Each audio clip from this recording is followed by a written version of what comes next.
Today I have my November favorites video. Just kind of a lot that I've been loving in the month of November. I'm really sorry for the fact that I was absent for like a week and a half.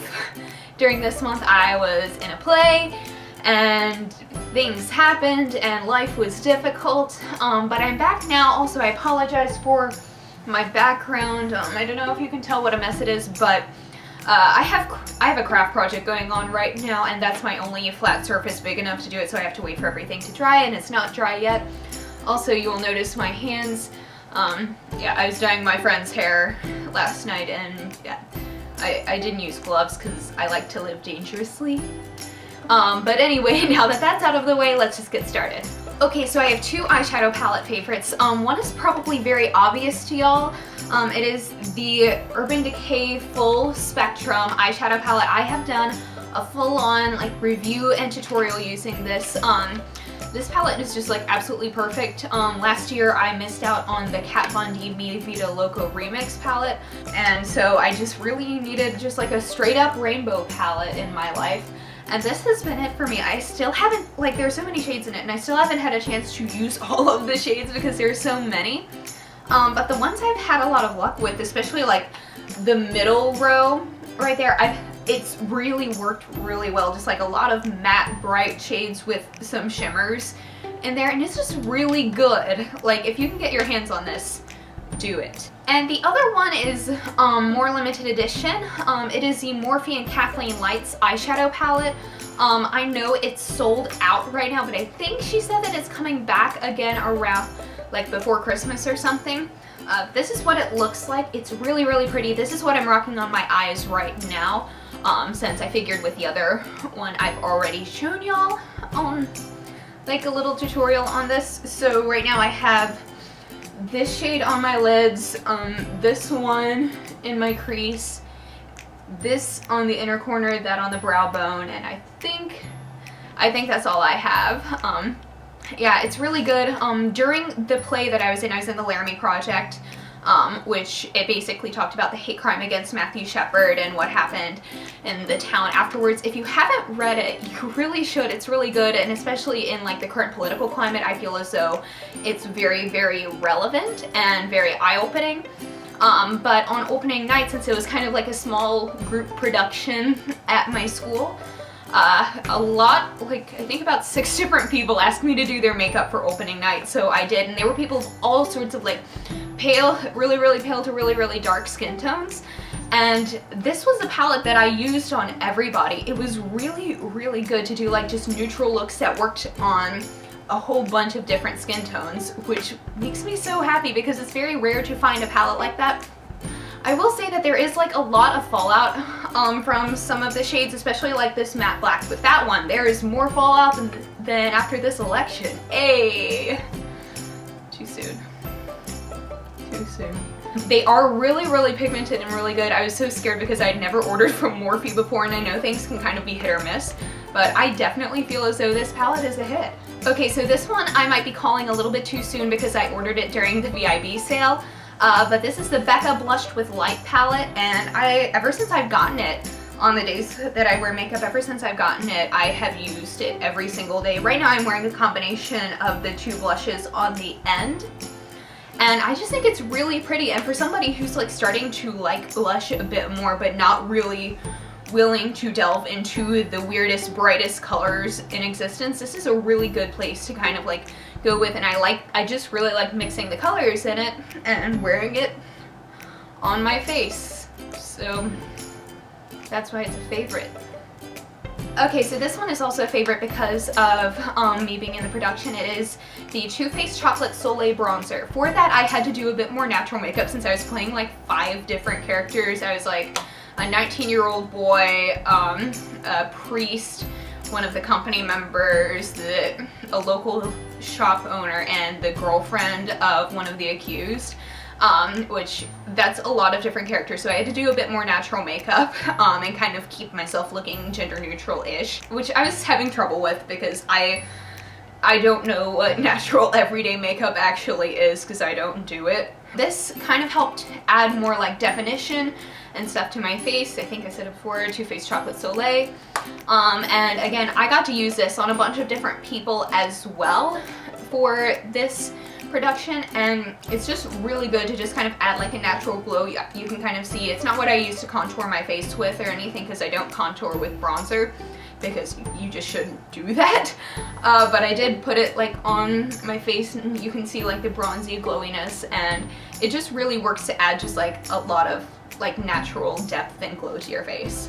Oh yeah, also for this production, I think I mentioned this in like my last favorites video, or favorites, I know I've mentioned this in a favorites video before, but just like the NYX retractable eyeliner, I have it in the shade black.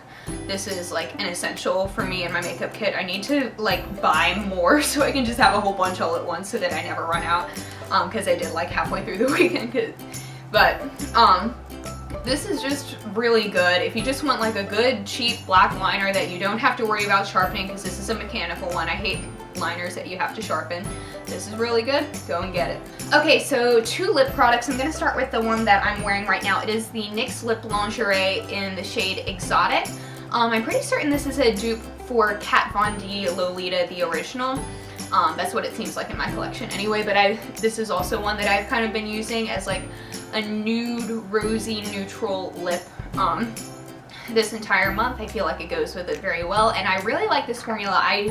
I've said it before, this has been in a favorites video before, that I like the lip lingerie formula, but I hate the liquid suede formula. But this is just like very nice and moussey and good and transfer proof, and I wish they had these more in like not natural shades, but that's just me, and I also think it would defeat the purpose of like, I don't think the entire line was meant to be that way, but you know.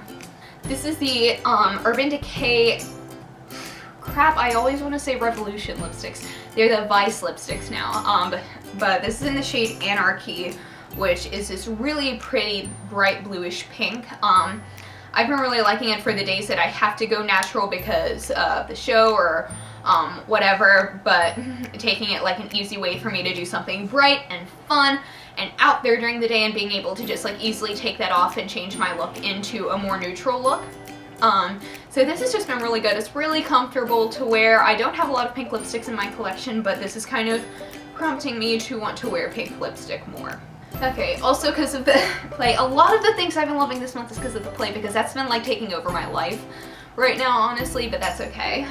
It is the Urban Decay All Nighter Setting Spray. This looks a hot mess right now, but this is just really good for setting makeup. I used it today for like kind of making your makeup less cakey and setting it into your skin, and also when like the hot lights are on your face, this kind of keeps it all from melting off, which is really good without it being like super overly awful like setting powder would do.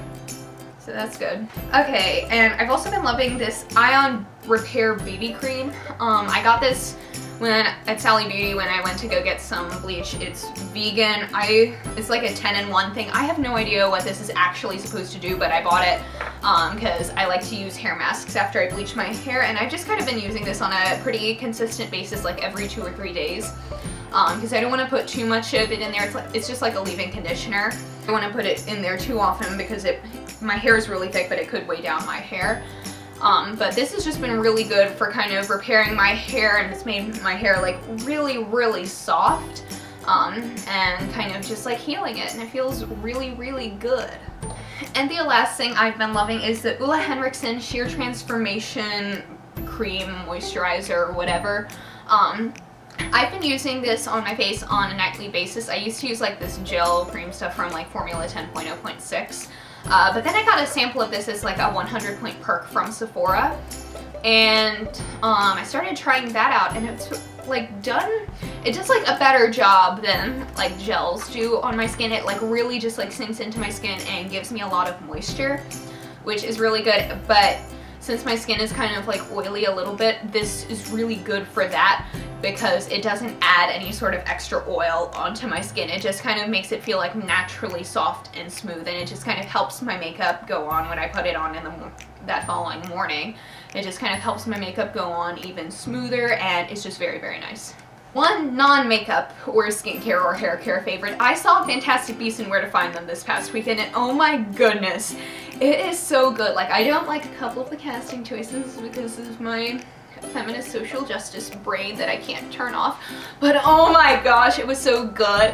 I'm a huge animal lover and I'm a huge Harry Potter nerd, so that movie just like made my heart so happy. The special effects were amazing, although I will say a little close to the end with all the flashing lights, it was very, very intense. I had to step out for a little bit because I was sitting like in the second row from the screen, so it was a lot, but it was so good. And I went to see it with my friends Casey and Danny, and on the other side of me were these two little boys who looked to be about like 9 or 10 years old, and as I was watching it, they were so excited about it, like just as excited as I was, but like probably for different reasons, because I'm thinking like, you know, that's about the age that I was when I saw like my first Harry Potter movies, and I was watching them and I was just like, you know, this is probably the first Harry Potter movie that they've seen in theaters, and it's just like, you know, this is what I grew up with, and now you're like, a whole new generation is going to get to experience it in like a different way too, and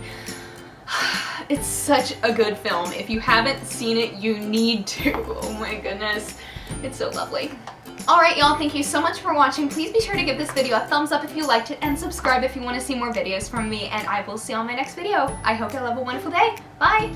Hey y'all, it's me Alex. Today I have a review and tutorial